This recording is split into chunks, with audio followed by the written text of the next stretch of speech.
বিভিন্ন সামাজিক নিরাপত্তা কর্মসূচির আওতায় শিক্ষা উপবৃত্তি সহ সরকারি ৫ ভাতার আবেদনের সুযোগ দিচ্ছে সমাজ কল্যাণ মন্ত্রণালয়ের সমাজসেবা অধিদপ্তর। আজ শনিবার ১ আগস্ট থেকে অনলাইনে আবেদন করা যাবে। আবেদন চলবে আগামী ১৫ আগস্ট পর্যন্ত। যেসব বিষয়ে আবেদন করা যাবে: ১. বয়স্ক ভাতা, ২.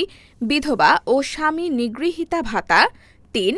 প্রতিবন্ধী ভাতা ও শিক্ষা উপবৃত্তি, ৪. অনগ্রসর জনগোষ্ঠীসমূহের ভাতা ও উপবৃত্তি, ৫. বেসরকারি নিবন্ধিত এতিমখানাসমূহের ছাত্রদের জন্য ক্যাপিটেশন গ্রান্ট।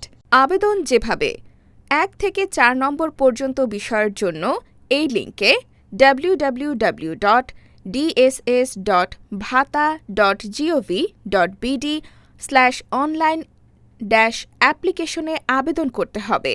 আর ক্যাপিটেশন গ্র্যান্টের জন্য এই লিঙ্কে www.mswservices.gov.bd/auth/login-এ আবেদন করতে হবে।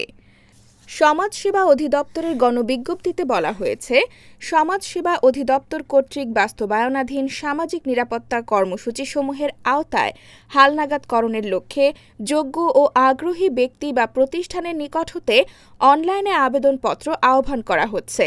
সরকারের সামাজিক নিরাপত্তা বেষ্টনী কর্মসূচির আওতাভুক্ত ৫টি বিষয়ে ভাতা ও উপবৃত্তি কার্যসমূহে আবেদন করা যাবে। আগ্রহী ব্যক্তি বা প্রতিষ্ঠানসমূহকে নির্ধারিত সময়সীমার মধ্যে যথাযথ তথ্যাদিসহ অনলাইনে আবেদন সম্পন্ন করার জন্য অনুরোধ করা হলো। নির্ধারিত সময়ের পর কোনো আবেদন গ্রহণযোগ্য হবে না। বিস্তারিত জানতে নিকটস্থ উপজেলা বা শহর সমাজ সেবা কার্যালয়ে যোগাযোগ করা যেতে পারে।